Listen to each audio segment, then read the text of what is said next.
শুভ সন্ধ্যা সুপ্রিয় দর্শক শ্রোতা সকলকে শুভেচ্ছা জানিয়ে শুরু করছি বাংলাদেশ সারাদিনের খবর। স্টুডিও থেকে এই মুহূর্তে সরাসরি আপনাদের সাথে যুক্ত হয়েছি আমি শ্রাবণী তালুকদার। এই অনুষ্ঠানের মাধ্যমে আপনাদেরকে জানিয়ে দেওয়ার চেষ্টা করব আজ সারাদিনের কিছু নির্বাচিত সংবাদ। আজ 6 সেপ্টেম্বর 2022 খ্রিস্টাব্দ মঙ্গলবার। আমাদের আজকে পুরো আয়োজনটি সাজানো হয়েছে প্রধানমন্ত্রীর ভারত সফর নিয়ে। প্রধানমন্ত্রী শেখ হাসিনার এখন চলছে রাষ্ট্রীয়ভাবে ভারত সফর এবং এই নিয়ে আমাদের আজকের আয়োজন সাজানো হয়েছে। ভারতের প্রধানমন্ত্রী নরেন্দ্র মোদী সহ ভারতের উচ্চপদস্থ বিভিন্ন কর্মকর্তার সঙ্গে আজ সারাদিন ধরে চলেছে প্রধানমন্ত্রীর বিভিন্ন সাক্ষাৎ এবং সৌজন্য সাক্ষাৎ এবং হয়েছে বিভিন্ন চুক্তি স্বাক্ষর হয়েছে এবং সেগুলো নিয়ে আমাদের আজকের সারাদিনের খবর। প্রথমে আপনাদেরকে জানিয়ে দেওয়ার চেষ্টা করবো আমাদের হাতে থাকা নির্বাচিত কিছু সংবাদের শিরোনাম। বাংলাদেশ ভারতের সাতটি সমঝোতা স্বাক্ষর সই। তিস্তার পানি বন্টন নিয়ে দ্রুত সমাধানের আশা প্রধানমন্ত্রীর। রামপাল মৈত্রী বিদ্যুৎ কেন্দ্র উদ্বোধন করলে হাসিনা মোদী। সিলেটের কুশিয়ারা থেকে পানি বন্টনে ভারতের সঙ্গে সমঝোতা এবং প্রধানমন্ত্রী হিসেবে লিজ ট্রাসের সামনে যে রয়েছে 5টি চ্যালেঞ্জ। এখন আপনারা শুনছিলেন আমাদের হাতে থাকা কিছু নির্বাচিত সংবাদের শিরোনাম। এবারে আমরা চলে যাচ্ছি বিস্তারিত সংবাদে। নয়াদিল্লির হায়দ্রাবাদ হাউসে প্রধানমন্ত্রী শেখ হাসিনা এবং ভারতের প্রধানমন্ত্রী নরেন্দ্র মোদীর মধ্যে দ্বিপাক্ষিক বৈঠক এবং একান্ত আলোচনা অনুষ্ঠিত হয়েছে। বাংলাদেশ সময় আজ মঙ্গলবার দুপুর 2টার দিকে এই বৈঠকটি হয় এবং পরে তাদের উপস্থিতিতে দুই দলের প্রতিনিধিদের মধ্যে 7টি সমঝোতা স্বাক্ষর চুক্তি হয় এবং এই সমঝোতা স্বাক্ষর হয় এবং এইগুলো নিয়ে প্রধানমন্ত্রী নরেন্দ্র মোদীর সঙ্গে প্রধানমন্ত্রীর যে স্বাক্ষর চুক্তি হয়েছে সেগুলো নিয়ে হায়দ্রাবাদ হাউসে দ্বিপাক্ষিক বৈঠকে বাংলাদেশের প্রধানমন্ত্রী এবং ভারতের প্রধানমন্ত্রী নরেন্দ্র মোদী দুই দেশের সম্পর্ক জোরদার এবং কূটনৈতিক সম্পর্ক জোরদার করার বিষয়টিতে তারা জোর দিয়েছেন এবং দেশের যে বিভিন্ন বার্তা সংস্থা এবং দেশের মধ্যে দুই দেশের মধ্যে কূটনৈতিক বিভিন্ন সম্পর্ক প্রতিবেশী দেশ হিসেবে বিভিন্ন সম্পর্ক উন্নয়নের লক্ষ্যে তারা ভবিষ্যতে কাজ করে যাবেন বলে আশাবাদ ব্যক্ত করেছেন। এই ভারতের বার্তা সংস্থা এনএনআই এমনকি জানিয়েছে বিদেশি নেতাদের মধ্যে যে 7টি সমঝোতা স্বাক্ষর চুক্তি হয়েছে তার মধ্যে ছিল বাংলাদেশ ভারতের মধ্যে যে কুশিয়ারা নদীর পানি বন্টন সেটি ছিল এবং এছাড়া দুই দেশের বিচার বিভাগীয় কর্তৃপক্ষের মধ্যে সমঝোতা এবং উভয় দেশের ন্যাশনাল ডিফেন্স কলেজের মধ্যে সমঝোতা, রেলের আধুনিকায়ন, সক্ষমতা বৃদ্ধি এবং তথ্য প্রযুক্তি খাতে সহযোগিতার বিষয়টি অন্তর্ভুক্ত ছিল। সমঝোতা স্মারক সইয়ের পর উভয় দেশের নেতা যৌথ সংবাদ সম্মেলন করেন এবং ভারতের প্রধানমন্ত্রী নরেন্দ্র মোদী বলেন গত বছর বাংলাদেশের যে স্বাধীনতার যে সুবর্ণ জয়ন্তী ছিল বা স্বাধীনতার 50 বছর উদযাপন সেটি তিনি উদযাপন করেছেন এবং প্রথমবারের মতো মৈত্রী দিবস উদযাপন করা হয়েছে বাংলাদেশ ভারতের মধ্যে এবং আগামী দিনে ভারত বাংলাদেশ একসঙ্গে কাজ করবে বলে আশাবাদ ব্যক্ত করেছেন তিনি এবং প্রধানমন্ত্রী শেখ হাসিনা বলেছেন আগামী দিনে ভারত বাংলাদেশের সম্পর্ক উন্নয়ন করতে দুই দেশ মিলেমিশে সমঝোতার মাধ্যমে কাজ করে যাবে বলে আশাবাদ ব্যক্ত করেছেন আমাদের দেশের প্রধানমন্ত্রী। চলে যাচ্ছি পরবর্তী সংবাদে। তিস্তার পানি বন্টন চুক্তি সহ ভারত বাংলাদেশের মধ্যে অন্যান্য অমীমাংসিত বিষয়গুলোর দ্রুত সমাধান হবে বলে আশাবাদ ব্যক্ত করেছেন প্রধানমন্ত্রী শেখ হাসিনা। তিনি বলেছেন ভারত বাংলাদেশের সবচেয়ে গুরুত্বপূর্ণ এবং নিকটতম প্রতিবেশী। গত 50 বছরে একটি শক্তিশালী অংশীদারিত্ব তৈরির মাধ্যমে দুই দেশের মধ্যে একটি সুসম্পর্ক গড়ে উঠেছে এবং ভ্রাতৃত্ব গড়ে উঠেছে। পারস্পরিক স্বার্থ সংশ্লিষ্ট বিভিন্ন বিষয়ে তারা একই সঙ্গে কাজ করে যাবেন বলে আশাবাদ ব্যক্ত করেছেন এবং প্রধানমন্ত্রী মোদীকে ধন্যবাদ জানিয়ে তিনি বলেছেন আজকে যে কুশিয়ারা ইস্যু সমাধান হয়েছে এবং আগামীতে তিস্তা সহ বাংলাদেশের যে 54টি নদী রয়েছে যৌথ নদী রয়েছে বাংলাদেশ ভারতের মধ্যে এই নদীগুলোর পানি বন্টন নিয়েও সমঝোতা স্বাক্ষরিত হবে বলে আশাবাদ ব্যক্ত করেছেন প্রধানমন্ত্রী শেখ হাসিনা। খুলনার রামপালে মৈত্রী সুপার তাপ বিদ্যুৎ প্রকল্পের উদ্বোধন করেছেন প্রধানমন্ত্রী শেখ হাসিনা এবং ভারতের প্রধানমন্ত্রী নরেন্দ্র মোদী।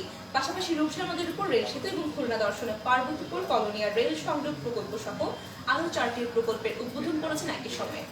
প্রকল্পের উদ্বোধন করেছেন এবং নয়াদিল্লির হায়দ্রাবাদ হাউস থেকে আনুষ্ঠানিকভাবে ভার্চুয়ালি যুক্ত হয়ে এই প্রকল্পগুলোর উদ্বোধন করেছেন প্রধানমন্ত্রী শেখ হাসিনা এবং ভারতের প্রধানমন্ত্রী নরেন্দ্র মোদী এবং আমাদের প্রধানমন্ত্রী শেখ হাসিনা বন্ধু প্রতিম দেশের বিরোধ থাকবে বলে উল্লেখ করে আর কিছু বলেছেন যে বাংলাদেশ ভারতের মধ্যে নিজেদের বিষয়ে অনেক বিষয় নিয়ে অমীমাংসিত ছিল এবং নিজেদের মধ্যে আলোচনা করেই সেই বিষয়গুলো মীমাংসা করা হয়েছে ইতিমধ্যে এবং বাংলাদেশের যে ঘনিষ্ঠ প্রতিবেশী দেশ এবং বন্ধু প্রতিম দেশ ভারত রয়েছে ভারত বাংলাদেশের সম্পর্কটি কূটনৈতিক সম্পর্কটি আরো জোরদার করার ক্ষেত্রে তারা একসঙ্গে কাজ করে যাবেন। এবার চলে যাচ্ছি পরবর্তী সংবাদে। যুক্তরাজ্যের ক্ষমতাসীন কনজারভেটিভ পার্টির নতুন নেতা নির্বাচিত হয়েছেন লিজ ট্রাস। ক্ষমতাসীন দলের প্রধান হিসেবে তিনি এখন দেশের দায়িত্ব নিতে যাচ্ছেন এবং অনেকটা যুদ্ধরত নেতার মতো তিনি নজিরবিহীন একটি বিভিন্ন ধরনের নীতিগত চ্যালেঞ্জের মুখোমুখি হবেন বলে আশা করছেন বিশ্ব নেতারা। এবং নতুন প্রধানমন্ত্রীকে জ্বালানি সংকট, জীবনযাত্রার ব্যয়বৃদ্ধি থেকে শুরু করে দলীয় এবং আন্তর্জাতিক নানা ইস্যু সামাল দিতে হবে। নতুন এই প্রধানমন্ত্রীর সামনে মূল চ্যালেঞ্জগুলো কি কি হতে পারে সেগুলো নিয়ে এখন আমরা একটু আলোচনা করবো।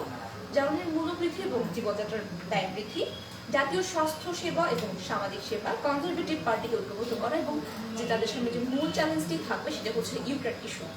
নির্বাচন হবে কিনা এটা হচ্ছে লিজ ট্রাসের জন্য একটা চ্যালেঞ্জের মতো কাজ করে। এবং কনজারভেটিভ পার্টির জ্যেষ্ঠ নেত্রী লিজ ট্রাস যুক্তরাষ্ট্রের নতুন প্রধানমন্ত্রী হওয়ার পর ব্রিটিশ মন্ত্রিসভার 3 জন মন্ত্রী একই সাথে পদত্যাগ করেছেন। এরা হলেন স্বরাষ্ট্রমন্ত্রী প্রীতি প্যাটেল, সংস্কৃতি মন্ত্রী নাদিনে ডরিস এবং দপ্তরবিহীন মন্ত্রী নিকোল অ্যাডমস। এবং এটাও যে এই যে 3 জন মন্ত্রী পদত্যাগ করেছেন এবং ভবিষ্যতে আরো মন্ত্রীরা পদত্যাগ করবেন কিনা এটিও লিজ ট্রাসের জন্য একটি গুরুত্বপূর্ণ চ্যালেঞ্জ হয়ে দাঁড়িয়েছে। সুপ্রিয় দর্শক শ্রোতা, আপনারা এতক্ষণ শুনছিলেন সারাদিনের খবর এবং আমাদের হাতে এখন রয়েছে যে শেষ খবরটি। কুশিয়ারার পানি বন্টন নিয়ে সমঝোতা চুক্তি স্বাক্ষরিত হয়েছে বাংলাদেশের প্রধানমন্ত্রী শেখ হাসিনা এবং নরেন্দ্র মোদীর মধ্যে। কুশিয়ারার পানি বন্টন নিয়ে এই সমঝোতা চুক্তি স্বাক্ষরিত হয়েছে এবং আমরা এখন রয়েছি সিলেট ভিউয়ের নিউজ রুমে এবং আমরা তাদের কাছ থেকে জানার চেষ্টা করবো বিস্তারিত নিউজ। আমরা এখন কথা বলবো আমাদের সহকর্মী কামরুল ইসলাম মাহির সঙ্গে।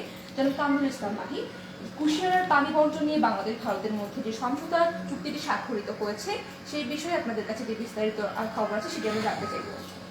শ্রাবণী, আপনাকে অনেক ধন্যবাদ। আপনি যেমনটি পুরো সংবাদে যে বলছিলেন যে ঢাকা এবং দিল্লির যে কূটনৈতিক সম্পর্ক, সেই সম্পর্ক কিন্তু নতুন একটি মাত্রা যোগ হয়েছে এবং এটি প্রধানমন্ত্রী শেখ হাসিনা এবং ভারতের প্রধানমন্ত্রী নরেন্দ্র মোদীর যে সফর হয়েছে সেই সফরে কিন্তু একটি সমঝোতা স্বাক্ষর হয়েছে এবং এই সমঝোতা স্বাক্ষরে আসলে আমাদের সিলেট অঞ্চলের মানুষের কি কি যে স্বার্থ সন্তুষ্ট যে ব্যাপার, সবচেয়ে বড় যে বিষয়টি সেটি কুশিয়ারা নদীর যে বিষয়টি উঠে এসেছে। আপনি জানেন যে কুশিয়ারা নদীটি হচ্ছে বাংলাদেশ এবং ভারতের যে আন্তঃসীমান্তবর্তী একটি নদী এবং এই নদীটি ভারতের যে আসাম রাজ্য রয়েছে সেই আসাম রাজ্য এবং বাংলাদেশের সঙ্গে কিন্তু এই নদীটির মিলন রয়েছে এবং এটি সিলেট বিভাগ এবং ঢাকা বিভাগের মধ্যে কিন্তু এই নদীটি প্রবাহিত হচ্ছে এবং সিলেট বিভাগের 4টি জেলায় এবং ঢাকার কিশোরগঞ্জ জেলা রয়েছে এবং এর যে উৎস রয়েছে বরাক নদীর এই উৎস রয়েছে। এই কুশিয়ারা নদীর যে সমঝোতা স্বাক্ষর রয়েছে সমঝোতা স্বাক্ষরে যেমনটি বলা হচ্ছে যে